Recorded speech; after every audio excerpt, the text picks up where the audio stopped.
Story 1. The Mile 42 Detour. I still think about the sound the chain made before I ever saw it. Not loud, not dramatic, just a dull metal strain somewhere out in that black water, like somebody testing weight with both hands and taking their time about it.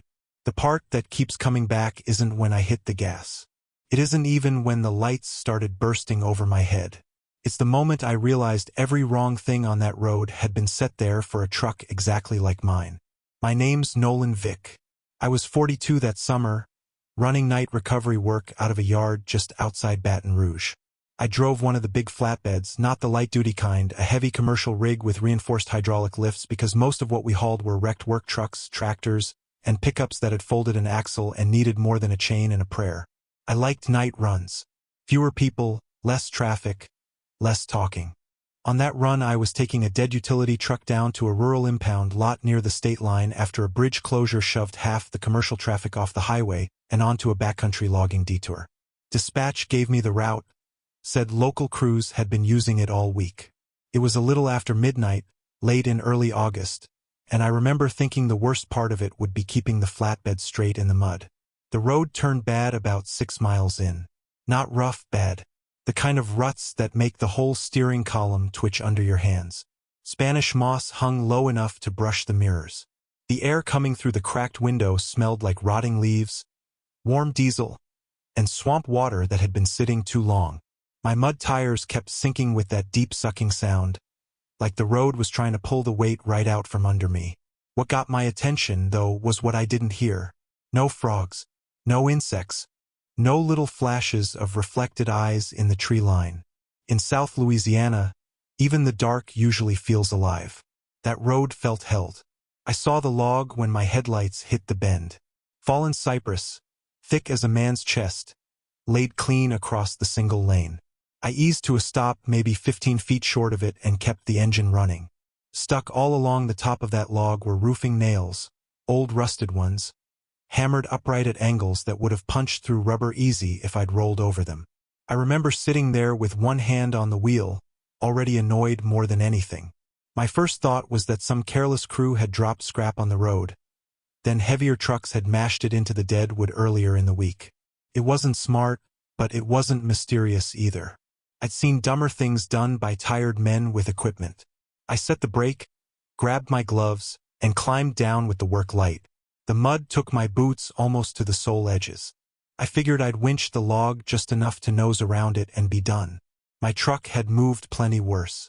That's what I kept telling myself. I did this for a living. You don't get to keep the job if every piece of debris becomes a story. Still, when I walked up to the cypress log, my light caught a steel cable already wrapped around the base of a tree just off the shoulder. Heavy-duty cable, clean, recently handled, stretched low across the ditch at axle height and half hidden by reeds. It wasn't debris. It was positioned. Another foot and it would have lined up perfect to catch a passing truck underneath where you don't want steel catching anything. I stood there a second longer than I should have, staring at it, and I could feel my jaw lock. Even then I stayed in work mode. My mind went straight to thieves, bored locals, maybe somebody trying to strip cargo off stranded vehicles. That was ugly, but it was human, and human I understood. I stepped back, lifted the light, and swept the muddy embankment. That's when I saw the boot prints. Fresh, deep, and clear enough to hold water around the edges. At least 3 different sets from what I could tell, all moving in a parallel line beside the road, keeping pace with where my truck had come through. Not crossing randomly, not wandering. Walking the route. I remember hearing my own breathing inside my ears. Not fast yet, just louder than it should have been. I backed toward the truck without turning my shoulders. The swamp smell had a sweet note under it now, something overripe and wrong, and the diesel idling behind me suddenly sounded too small for the road I was on. I told myself to stop getting theatrical. Boot prints didn't mean ambush. Cable didn't mean it was for me. People had been messing with trucks out there.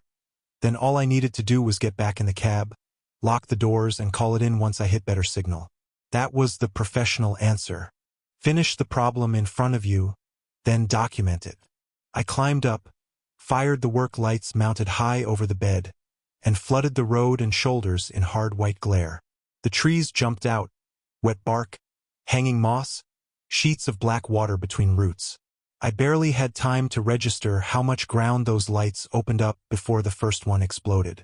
It wasn't a bang so much as a sharp glass pop above the cab. Then a second one burst. Then the third. One after another in fast, exact hits, each bulb going dead with a shower of sparks and safety glass. I never heard a voice. Never heard a gunshot. Just those precise little impacts from the tree line and then darkness dropping back in around the truck. My hands slipped on the wheel because my palms had gone wet inside the gloves. I killed the rest of the exterior lights and reached for my phone out of habit. No signal. Not one bar. I keyed dispatch on the radio anyway and got nothing but a burst of static. Then silence so flat it felt deliberate. I leaned toward the windshield, trying to see through the beams and the drifting mist off the hot hood. Part of me wanted to throw it in reverse right there, but the road behind me was a churned single lane with no shoulder, no room to turn that rig, and a loaded dead truck on the bed changing all the balance. If I slid the rear wheels into that ditch, I'd be trapped sitting still in a lit-up cab. Something touched the side of the bed. Not a tap. A measured metal contact like chain laid down carefully against steel. I froze. I could feel my pulse in both wrists where they rested against the wheel. Then I heard it again farther back. A drag. A weight taken up, then held. I eased myself across the seat and looked through the passenger window. There was a man standing waist-deep in the swamp water maybe 20 feet off the road. He wasn't moving. The beam from my mirror light caught one side of his chest and the top of his face, enough to show pale skin and a dark cap pulled low. In both hands he held an industrial logging chain stretched taut across the road, the links thick and orange with old rust. I followed it with my eyes and saw where it ran to a massive stump on the other bank, anchored hard. Not thrown together. Not improvised. He was just there, waiting with it already set. Behind him the black water was still as roofing tar. That's the point where the job left my head and survival came in. I slammed the truck into reverse first, too hard, and the whole rig jerked with a screaming grind that told me I was about to jackknife if I kept it up. I corrected, dropped it into low gear and looked forward again. The nailed log was still there. The cable in the ditch was still there. The road ahead was narrow, slick, and blocked with exactly the kind of obstacles designed to make a heavy truck hesitate. That was the thing I understood all at once. They didn't need me out of the cab. They just needed me slowed down, angled wrong, or scared enough to stop choosing momentum. Something hit the passenger door then. Not a bullet, something heavier, and the whole panel boomed under me. I ducked without thinking. My throat felt tight and dry, like I'd swallowed dust, and I had this metallic taste at the back of my mouth that comes right before adrenaline fully gets hold of you. I grabbed the mic again, uselessly, said my own name out loud like that would make this procedural. Nothing answered. In the side mirror I saw movement on the embankment, 2 figures maybe, just darker shapes within dark brush. One of them had something long in his hands. Tool, gun, pipe, I couldn't tell. I didn't have a clean option. I had weight. I cranked the wheel, feathered the brake just enough to line the front left tire away from the worst of the nails, and buried the accelerator. The truck roared. Mud sprayed high off the rear tires and hammered the dead utility body on the bed. The flatbed bucked once, hard enough to slam my shoulder into the door, then lunged. The log rolled under the bumper with a sickening scrape and I heard rubber punch and tear, but not enough to stop me. The chain ahead came into view as a dark line at windshield height, and then the entire cab hit resistance so sudden it drove the breath out of me. For half a second I thought the truck was done.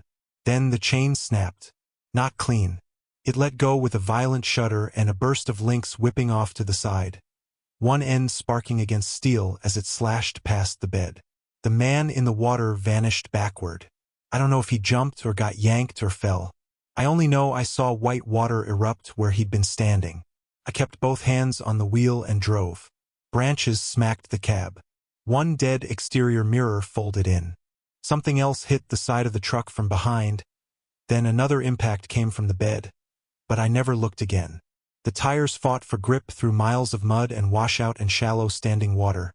And every time the rear end slid I thought I was about to lose the whole rig into the swamp.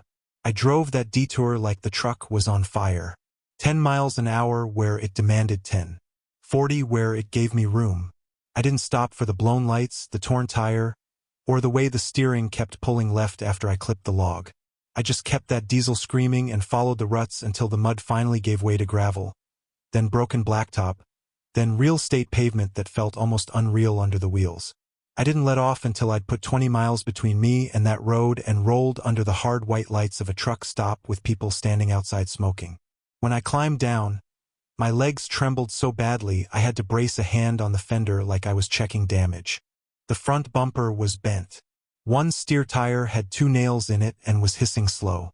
There was rust dust streaked across the cab where the chain had kissed steel. A state trooper came later, took the location, took my statement, asked if I wanted medical. Search crews went out after daylight, at least that's what I was told. They found the road. They found the cypress log off to one side. They found cut cable. They did not tell me they found anybody waiting out there. I finished the paperwork, delivered the wreck to the impound lot after sunrise, and went home with swamp water dried in a gray line up my boots. Since then I've turned down every dispatch that asks me to leave marked, paved state highways no matter what the payout looks like. Guys at the yard joke about it sometimes. I let them. What I can't stop thinking about isn't the man in the water or the shattered lights. It's how much of that trap was built before I ever took the call, and how many other trucks heavier or weaker or less lucky than mine might already be sitting nose down off those shoulders, buried under the mud where nothing in that swamp seems to make a sound. I don't tell that story at the yard anymore because men who drive at night like to believe every road problem has a workmanlike answer. Most of the time it does. A closure is a closure. A detour is a detour. A bad route is just a bad route. That's how I used to think too. Now if dispatch starts saying things like unofficial access road or local shortcut, I tell them no before they finish the sentence. I don't care if it pays double. I don't care who's waiting on the cargo. What changed me wasn't just that someone out there planned for a truck like mine.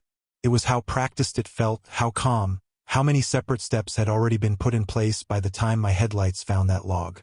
Every now and then I still wake up hearing tires pull through wet earth, and in my head I can see that road shoulder sloping down into black water on both sides. I always picture the same thing, disabled vehicles under the mud with weeds grown through the frames, and nobody above them making a sound. Story 2. The undercarriage wash. The first sound wasn't from outside the car. That's what I keep coming back to. It wasn't the brushes or the pumps or the metal door rolling shut behind me. It was a heavy shift of weight somewhere low and behind my seat, right when the soap covered all the windows and turned the whole car into a white box. If I'd heard it in a parking lot, I would have been out of that car in a second. But inside that wash bay, with both doors down and the machinery going, I was already trapped before I understood I wasn't alone. My name's Talia Mercer. I was 23, moving west by myself because I wanted the kind of clean break that only sounds brave when you say it fast. I had my hatchback crammed with clothes, books, a desk lamp wrapped in towels, and one ugly green storage bin full of things from my old apartment I couldn't make myself throw away. I was comfortable being alone. Always had been. I grew up camping, driving long distances, dealing with myself. I kept a heavy maglite wedged between the driver's seat and the center console because I liked having something solid in reach, and because a couple years earlier I'd spent one very bad night on the side of a frontage road waiting out 2 men who kept circling my car. I'd made it through that by staying calm and moving first. That history was part of why I stayed rational longer than I should have at the car wash. It was around 3 in the morning in early spring when I pulled behind a closed gas station off Interstate 40 in New Mexico. My windshield was smeared with bug guts and road grime so thick the headlights from oncoming traffic were starting to bloom across the glass. Behind the station there was one of those old automated wash bays with faded instruction stickers and coin slots that looked older than I was. The concrete smelled like chemical soap and muddy drain water. I almost skipped it, but the interstate ahead was empty and black, and I told myself 10 minutes of inconvenience was better than 4 more hours of glare. The first thing that felt off was the doors. When I rolled in and lined up, the entry door behind me came down all the way. Then the front one shut too. Not halfway like a normal bay, all the way, sealing me inside. I remember frowning at that, but the machine had already started by then, and the big mechanical arm came over the hood with a whining motor and sprayed thick white foam across the windshield so fast it covered every window in seconds. It was like being dipped in milk. Then the soap cycle cut out early. Just stopped. No rinse. No jets. No brushes. The whole car stayed buried under a wet layer of white that clung to the glass and sagged in slow drips. I sighed and looked up at the dark control box, annoyed more than alarmed. Old facility, poor maintenance, empty water tank, blown fuse, pick one. That was easy enough. I had dealt with sketchier places than that and come out fine. I told myself I could just wait a minute, back out when the door opened, and wipe the windshield at a gas station farther up. I actually remember thinking, you are not doing this again, not turning every small mechanical failure into a crisis because of one bad night in Arizona. That earlier night had taught me to keep my nerve. It had also taught me a dangerous lesson, that if I stayed deliberate, I could handle things. Then the rear suspension dipped. Not hard, just a soft groan and a slight downward settle in the back of the car, the kind you feel more than see. Something heavy shifting rearward. My hands came off the wheel and hovered for a second. I looked in the mirror, but it showed me nothing except white soap and my own dim face. I listened. The mechanical arm overhead clicked once and went still. Water dripped somewhere under the chassis. Then I heard a metallic little test sound from behind me, distinct enough that my skin tightened across my shoulders. The interior trunk latch. A careful press and release from inside the car. I said, "No," out loud very quietly, like the word itself might keep everything where it belonged. I grabbed the mag light but didn't turn around yet. My mouth had gone dry. My first thought wasn't that someone had been inside the car all along. It was that a loose box had shifted, something metal had hit something else, maybe one of the rods from my lamp or the latch on the storage bin. I had driven through 3 states with all my stuff piled to the windows. Cars talk when they're loaded. Springs complain. Plastic settles. That was still a world I knew how to live in. A hidden person was not. Then a hand pressed flat against the driver's side window from the outside. Bare hand. Pale in the soap. Long fingers. It moved slowly enough to wipe a perfect circle clear through the white film, maybe the size of a saucer, right at my eye level. I turned toward it so fast my knee hit the steering column. There was no face in the opening. No outline standing there. Just that cleared wet circle and the hand gone again. For one stupid second my brain tried to fix it with the wrong explanation. Worker outside. Attendant checking the machine. Somebody messing around. But the station was closed, the bay had sealed, and I could hear my own breathing getting short and shallow in the cab. That's when I looked in the rearview mirror the right way. There was a person on the back floorboards. Not sitting up, not scrambling. Lying flat, chest down, folded into the space under the rear seats like they'd been there long enough to know exactly how still they needed to be. Dark clothes, one cheek pressed to the carpet. Eyes open. I saw one eye catch the little light from the dashboard and blink. I made a sound I have never heard myself make before. Came out of my throat by itself. At the same time my brain snapped around the other fact. If there was someone inside the car under the seats, then the hand on the window had belonged to somebody else outside. Which meant whatever this was had started before I even pulled off the interstate. I swung the mag light backward without aiming. It connected with something soft and solid and the person on the floor jerked up with a sharp grunt. I slammed the gear into drive. The front door was still shut, corrugated metal with a narrow seam of black around the edges. I don't remember deciding to ram it. I remember my foot already down, engine screaming, brushes clipped up against the rails, and then the whole bay exploding into noise. Metal shrieked. The door buckled outward, peeled off one side of its track, and folded over the hood as I hit daylight. Something banged against the rear hatch from inside. My shoulder belt locked so hard it bit into my chest. I fishtailed onto the service road with soap still sheeting off the glass in strings. I couldn't see well enough to make out the lane lines, just the yellow shimmer of highway lights beyond the frontage road and the black shapes of scrub along the edge. Behind me, something rose in the back seat. I swung the flashlight again one-handed and felt it strike bone this time. My hands were slipping on the wheel. My pulse was hitting so hard in my throat I could taste copper. I yanked the car toward the interstate ramp and laid on the horn the whole way, not because anyone was there to hear it, but because noise felt better than that enclosed silence. At the ramp merge, I braked just enough to throw the person behind me sideways, then cut across the shoulder toward the nearest lit truck stop sign I could find. The rear passenger door flew open while I was still moving. I caught a blur in the mirror, a body tumbling out low and fast onto the gravel verge. I never got a good look at the face. No chance. No courage either. I kept driving until I reached the truck stop, nosed up under a floodlight, and jumped out with the maglite raised and my whole body shaking so hard the beam jittered over my own car. The back floor mat was flattened where someone had been lying. My blanket from the cargo pile had been dragged halfway out of the hatch and smelled like damp sweat and soap. The trunk area looked disturbed in a way I can't explain if you haven't packed for a move. Not rummaged through, not trashed, just touched. The storage bin was unlatched. The envelope where I'd tucked my new lease papers was open. Nothing was missing that I could prove. That almost made it worse. State police took my statement. The wash bay cameras were dead, or so I was told. The gas station had one working camera facing the pumps, and it didn't catch the backlot. They found damage to the exit door. They found streaks in the foam outside and one of my old towels near the drainage trench. They did not find either person. Now I don't get into a car at night without doing the same routine. I open every door. I sweep the floorboards and under the seats with a flashlight bright enough to bleach color out of fabric. I check the trunk. I check it again after I stop for gas. Friends laugh when they see me do it. Let them. The part one still can't settle is not that there were two people. It's that one of them was already inside, folded under my back seat, still and patient through gas stops, through state lines, through hours of road noise and me singing along badly to keep myself awake.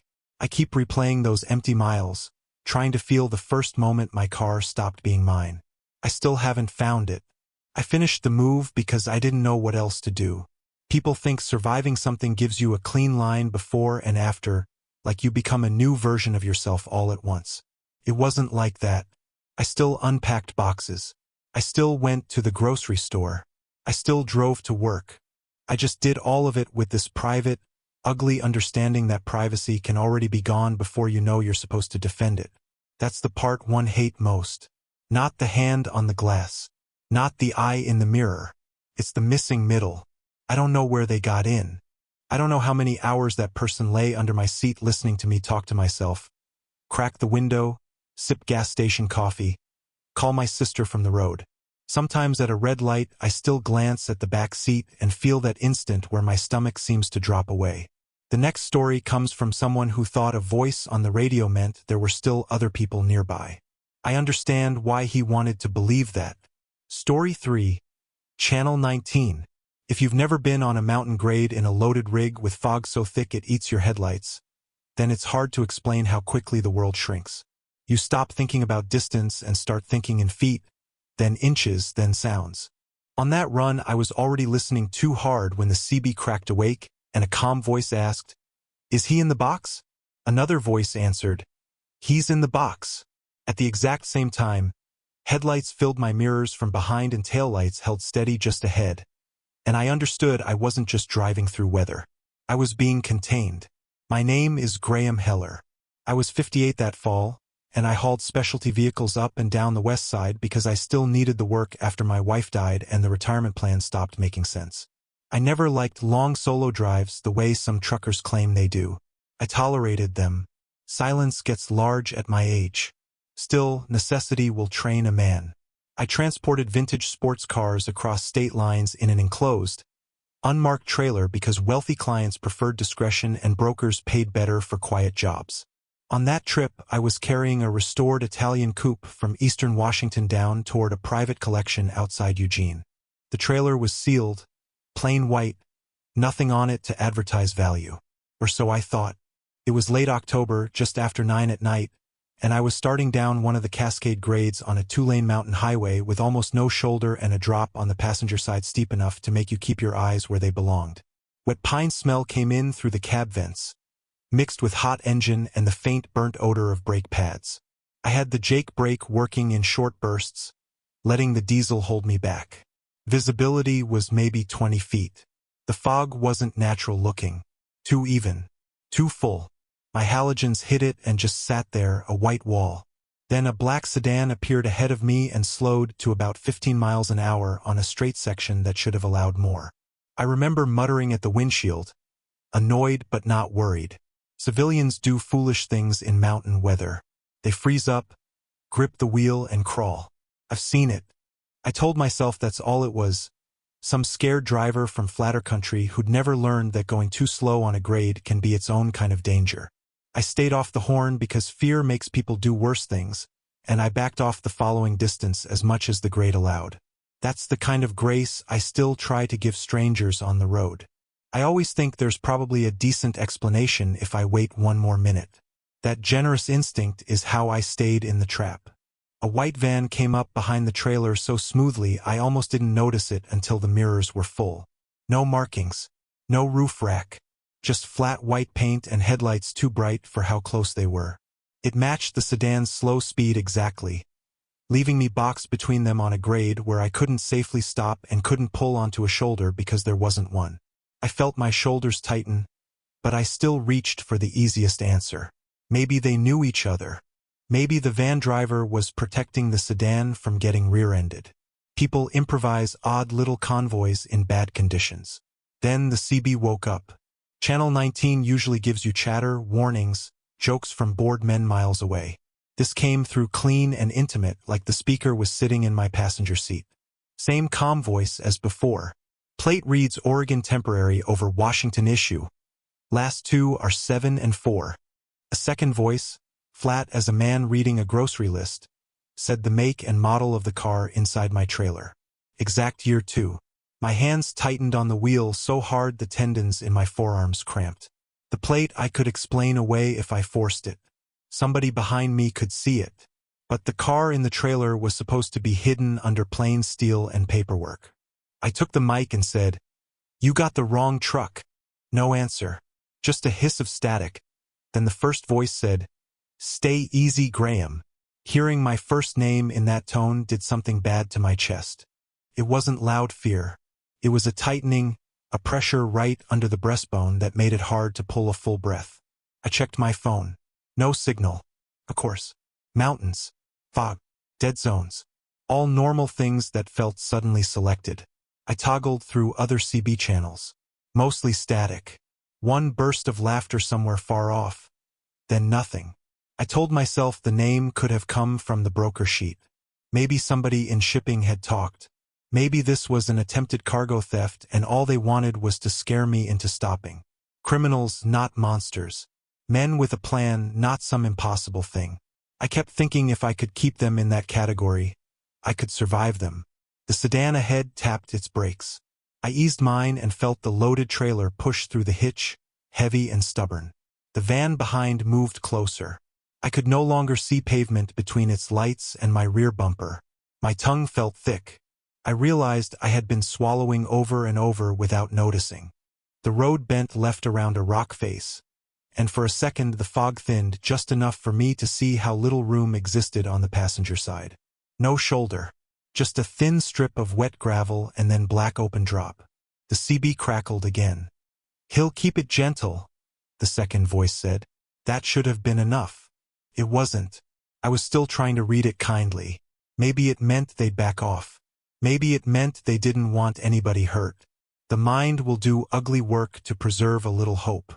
I even found myself thinking they sounded almost bored because they were professionals, and professionals prefer clean outcomes. If they were calm, maybe calm was available to me too. Then the sedan brake-checked me. Hard. Its taillights flared bright red and the rear end dipped. I stomped my brakes and the whole rig shuddered. Locked wheels screamed on wet pavement. Cargo straps in the trailer snapped tight with a deep thudding protest from behind me. The van accelerated just enough to keep the space behind my trailer at nothing. Not touching, but promising. My chest seized so sharply I had to force the next breath in through clenched teeth. Sweat ran cold under my shirt despite the cab heater blowing low at my boots. I got the truck under me again by instinct, not skill, and the sedan rolled onward like nothing had happened. I almost put it in the ditch myself then, trying to create space. Instead, I held lane and waited for the next opening that never came. The grade eased for maybe half a mile, then steepened again. The van dropped back just enough to let me think I had room. Relief came up fast and stupid in me. I hate that. I saw a sliver of asphalt ahead on the outside curve where a breakdown pullout might have been. I flicked my signal, started to edge right, and the van surged forward to close the gap again. The CB said, "Not there." That was the first release in the spiral, and it lasted maybe 3 seconds. Then the fear came back worse because now it had proved it could speak at the exact moment my thoughts turned practical. Every option felt watched. I stopped trusting my own timing. A few minutes later the fog thinned near a maintenance turnout, and I saw enough room to maybe stop, throw it into reverse, do something ugly and unpredictable. The sedan ahead accelerated for the first time all night. My lungs loosened. I thought, good, that's good, let him go, let the van pass, let this normalize. The van behind dropped back too, and for one incredible second I believed the whole thing might have been road rage dressed up as theater. I even laughed once, short and mean at myself. Then a red laser dot trembled across the inside of my windshield and settled on the center of the steering wheel. Not on me. On the wheel. A message, not a shot. The dot vanished almost immediately. The van closed in again. The sedan slowed again. My relief collapsed so completely it made me lightheaded. I rolled the window a crack because the cab had gone stuffy and I needed air, but all that came in was wet cold and pine and the harsh smell of my own brakes heating. My hands were shaking now. Not wildly, just enough that the wheel had a faint chatter under my palms. "Cargo door hinges are external," the first voice said over the CB. "You know that, Graham," which meant they knew exactly what trailer I was pulling. I started talking to myself after that, the way people do when they need to keep a line running through the panic. Easy. Keep speed. Keep lane. Next safe choice. Next safe choice. I knew the mountain. I knew there was a long straight section farther down before the county line. If I could get there with enough momentum, maybe I could force a pass or take the sedan. The thought of ramming another vehicle with a loaded classic in the box made me sick, but my choices were narrowing into ugliness anyway. That is another thing fear does. It strips morality down to sequencing. The CB clicked. Then both voices started counting down together. 10. The sedan's passenger door popped open into the fog, still moving. 9. The van's passenger door opened too. Dark interior. No dome light. 8. I could feel every beat of my heart in my throat and wrists. 7. A shape leaned inside the van doorway, low and braced. 6. The sedan drifted half a tire toward centerline, correcting me, steering my lane without touching it. 5. I tasted metal. 4. My right foot was already pressing deeper. The diesel roared against the grade. 3. I saw the sedan driver's face in profile for the first time. It was empty. Not expressionless. Empty. Like he had mentally stepped out of the act and left only the task. 2. I dropped a gear so hard the transmission barked. 1. At 0, both open passenger doors held steady in the fog, and for one impossible second I thought men were about to step from moving vehicles onto my truck. I didn't wait to find out. I mashed the accelerator, let the grill guard kiss the sedan's rear quarter, then shoved harder. The impact jarred my whole spine. The loaded trailer fishtailed once and my hands nearly lost the wheel, but the sedan broke traction before I did. It slewed sideways across the lane, clipped the low berm, and vanished nose first into the ditch with a brief spray of gravel and a muffled crash I felt more than heard. The van swerved wide. I never saw whether anyone came out of those open doors. I shot through the gap while it existed and drove the mountain like a man escaping fire, engine howling, trailer bucking, cargo be damned. The county sheriff met me 40 minutes later at a way station with lights so bright they hurt. I was still gripping the wheel when he opened my door. My fingers had locked around it. They had to pry one hand loose. There was damage to my front guard and left fender. The straps in the trailer had shifted, but the car was still upright. Search crews later found skid marks, broken brush, and evidence a vehicle had gone off the road where I said. They did not give me the clean satisfaction of bodies or arrests. The van was never found. The sheriff asked why I hadn't just shut off the CB. I didn't have an answer that sounded sane. By then it felt like the radio wasn't the source. It was just the mouth.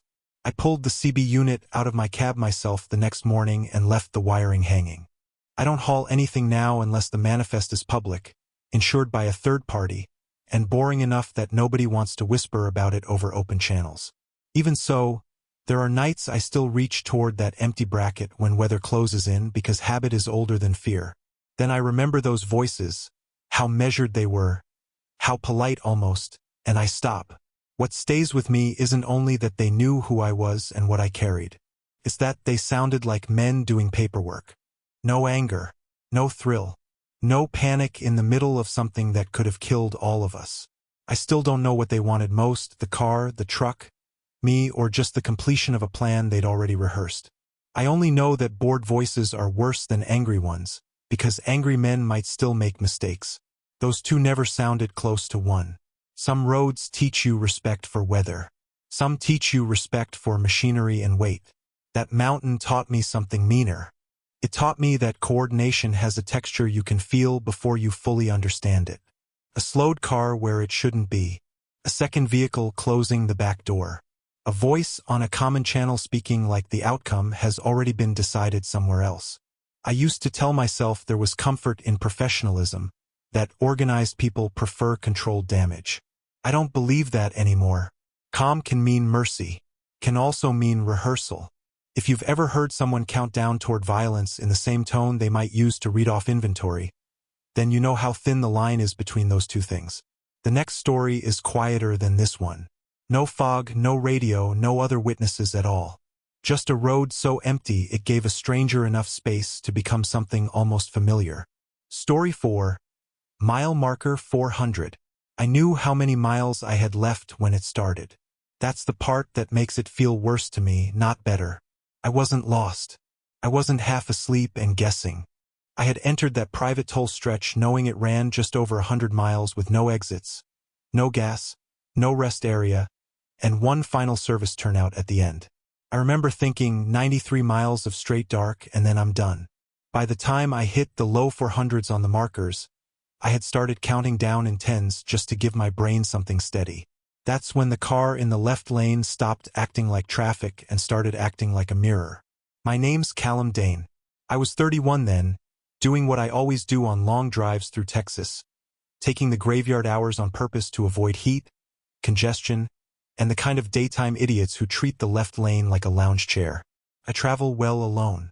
I like routine, like knowing exactly where I am without outsourcing all of it to a screen. My grandfather drove freight before GPS was normal, and when I was a kid he taught me to memorize exit numbers and mileage markers because batteries die and maps lie. I still do it. That night I was in my own car, a dark gray coupe I'd had for years, wearing the old brown leather jacket he handed down to me when I turned 21. Custom lining, one repaired cuff, tobacco smell never fully gone. I knew every scratch on the wheel. It was just after 2 in the morning on a newly built toll road out in West Texas.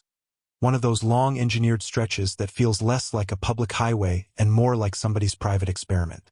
The concrete joints made a steady thump under the tires. Hot dust and synthetic oil drifted in through the vents. Thick cloud cover had swallowed the moon so completely that everything outside my headlights was absolute black. Not soft darkness, just absence. I came onto the toll stretch at a good clip, set cruise, checked the first few markers and settled in. 20 minutes later I realized there was still a car hanging in my left blind spot. Not passing, not dropping back, just existing there with the same relative position mile after mile. I could see the front third of it whenever I leaned forward a little, same height as me, same general shape, but never enough to identify the model. My first thought was adaptive cruise control. The other driver had probably locked onto me and zoned out. It happens. People get hypnotized by empty roads. I didn't love it, but it wasn't threatening yet. I remember glancing at the mileage marker and doing the math. About 80 miles left to the end. Fine. Let them do their weird little road habit. I'd shake them sooner or later, because that's how my mind works when something is off. I don't dismiss it. I test it. I clicked the cruise up. 2 miles an hour faster. The car matched it without gaining or falling back. I let that hold for maybe a minute, then bumped up again. Same result. Its headlights stayed fixed in the same wrong place, not on my rear quarter, not at my door, but exactly between. I slowed down by 5. It slowed by 5. I could feel a little interest prickling through the fatigue. Not fear. Curiosity. Maybe the driver was doing it on purpose. Maybe bored, maybe messing with me. I looked at the next marker. 74 miles left. I sped up hard, pushing into the mid-80s just to break the pattern. My engine note climbed. The thump of the expansion joints compressed. The other vehicle rose with me perfectly, holding the same spatial relationship like it was attached by a bar I couldn't see. I took my foot off the gas and let the speed bleed. It bled too. My hands tightened on the wheel. The wrongness of it wasn't dramatic. It was mathematical. If another driver had been playing games, they'd drift, overcorrect, show impatience. This stayed exact. I leaned and tried to get a better look across the center console, but the darkness outside the side windows was so complete it flattened detail. I could make out a hood line and a windshield, that was all. No license plate shine. No cabin glow. No music flicker. I checked the road ahead. Empty as poured ink. Marker 333 slid by. 67 miles to the end. I decided to test something uglier. I flicked my headlights off for a split second. The other car's lights went out in the exact same instant. Not a beat later. Not close. Same instant. For one awful fragment of a second both of us were moving through total black at highway speed, and I could feel my chest seize so hard it hurt. Then my lights were back, and theirs were back, still fixed exactly where they'd been. My hands had gone slick on the wheel. I wiped one palm on my jeans without taking my eyes off the road. Curiosity was still there, which I hate admitting, because it kept me engaged when I should have been purely alarmed. I wanted to know how. Remote sync. Reflection trick. Some custom rig. I started reaching for explanations the way other people reach for prayer. At marker 340 a digital overhead sign lit up ahead in amber block letters. Wrong way driver reported ahead. I stared past it into the road beyond. Flat. Empty. No headlights coming at me. No taillights except the car beside me. I looked left. It held the blind spot. Okay, I said to myself, and my own voice sounded thin in the cabin. Okay. So what are you doing? No answer, obviously. But I found myself studying patterns. The line of the hood. The exact height of the side mirror. The way the windshield pillar cut the dark. Something about it tugged at recognition.